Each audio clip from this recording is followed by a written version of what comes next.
দেখুন, Bangla সিনেমাতেও fake collection বলা শুরু হয়ে গেছে এবং সেটা কেউ ইচ্ছা করে করছে বা একটা সিনেমাকে দমিয়ে দেওয়ার জন্য করছে, এটা বলা মুশকিল।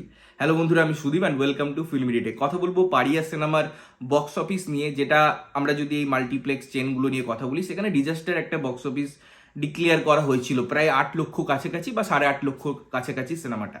বাট আমাদের একটু বুদ্ধি খাটাতে হবে, আমাদের একটু নিজেদের রিসার্চ করতে হবে, আমাদের নিজেদের একটু দেখতে হবে। দেখুন, আজকে যখন কোনো প্রোডাকশন হাউস একটা খামোখাই বলে দেয় একটা ফিগার, আমরা তার জাস্টিফাই করা বা বিচার করার সুযোগ পাই না। বাট পারিয়ার ক্ষেত্রে যেটা হয়েছে, বুক মাই শো আপনারা প্রত্যেক দিন চেক করছেন, সেখানে দেখুন প্রায় সব শো ফিলিং ফার্স্ট দেখাচ্ছে বা হাউসফুল হয়ে যাচ্ছে।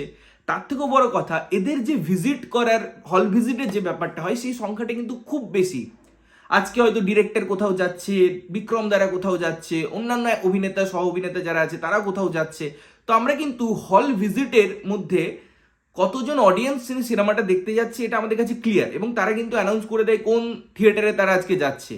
আমরা যদি একটু রিসার্চ করি ওই সিনেমা হলের টিকিটের প্রাইস এবং কতজন গেছিল, খুব ইজিলি একটা ক্যালকুলেশন করতে পারি যে এই কদিনে সিনেমাটার কতটা কালেকশন হতে পারে। এবং এই সব বিষয়গুলো যদি দেখি, তারপরে এই 8.5 লক্ষ টাকার যে ফিগারটা দেওয়া হচ্ছে, ইটস এ জোক।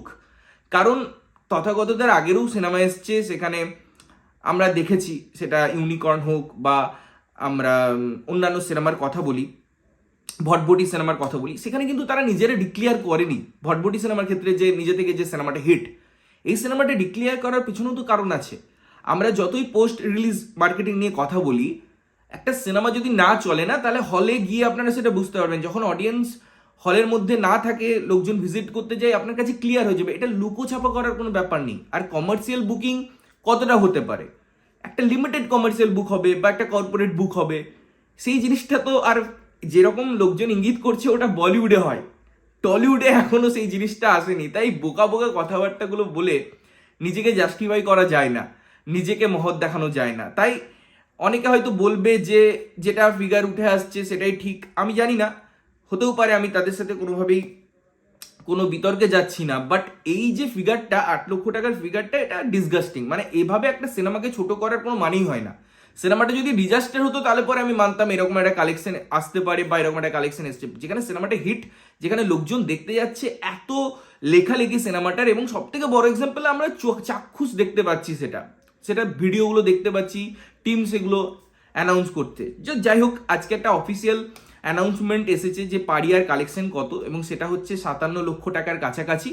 এবং এখানে কিন্তু নন্দনের কালেকশন এবং আরো কয়েকটা জায়গার কালেকশন এখনো আসা বাকি আছে। সুতরাং বুঝতেই পারছেন যে 57 লক্ষ টাকা এরকম একটা বাংলা সিনেমার অবস্থায়, যেখানে সিনেমা চলছে না, সেখানে দাঁড়িয়ে পারিয়ার কালেকশন, ইটস হিউজ। আমরা বারবার বলতে পারি এটা বছরের একটা ওপেনিং, ভালো ওপেনিং, যেটা আমি বারবার বলছি। এবং একটা ভালো ওপেনিংকে ভালো বলতে প্রবলেম কোথায়? সিনেমাটা সত্যি ভালো হয়েছে, ভালো চলছে, এবং এটাই তো আমরা চাই। আমরা তো বাংলা সিনেমা নিয়ে আলোচনা করি এই জন্যই, যে ভালো সিনেমা মানুষ গিয়ে দেখবে, সেটা হিট হবে। এর থেকে বেশি তো কিছু আমাদের প্রাপ্তি নেই। তো সত্যি বলতে আমি খুব খুশি সিনেমাটা যে হিট হয়েছে অলরেডি, এবং সুপার হিটের দিকে এগোচ্ছে বা ব্লকবাস্টারের দিকে এগোচ্ছে। আরো অনেক দিন সিনেমাটা চলবে, আরো অনেক জায়গায় সিনেমাটা রিলিজ হয়েছে সেকেন্ড উইকে, আমি যেমন বলছিলাম বীরভূম, বা আরো অনেক জায়গা আছে যেখানে সিনেমাটা রিলিজের সময় আসেনি, পরে রিলিজ করা হয়েছে। তো একটা হাইপ, একটা বুস্ট আপ অবশ্যই পাবে সিনেমাটা। এবং সেখানে আজকে রবিবার, আজকেও আমি দেখলাম যে ভালো রেসপন্স, অনেক জায়গায় হাউসফুল। তো আমার তো ব্যাপক লাগছে ব্যাপারটা। এবং যারা এরকম ফেক জিনিসপত্র করছে ইন্টেনশনালি অর অনিচ্ছাকৃতভাবে, তাদেরকে অনুরোধ, প্লিজ এগুলো করবেন না। একটা সিনেমাকে এইভাবে দমিয়ে রাখা যাবে না, বিকজ আজকে অডিয়েন্স তো বোকা নয়, তারা সবকিছুই জানে। এবং এই যে সাকসেসটা, এটা এনজয় করুন। আপনার হয়তো পছন্দের হিরো নেই, আপনার হয়তো পছন্দের হিরোইন নেই, কিন্তু যে মানুষটা, বিক্রম চ্যাটার্জি, নিজেকে নিয়ে এত কাজ করেছে, নিজেকে এত ভালো অভিনয় করেছে, যে ডিরেক্টর পরিশ্রম করে ব্যাপারটা দেখিয়েছে, তাদের জন্য সিনেমাটাকে নিয়ে একটু ভালো কথা বলুন, যদি আপনার ভালো লাগে তাহলে। কিন্তু ভালো লাগুক বা না লাগুক, সিনেমাটার ক্ষতি করার জন্য এইসব ফেক জিনিসপত্রগুলো বলবেন না।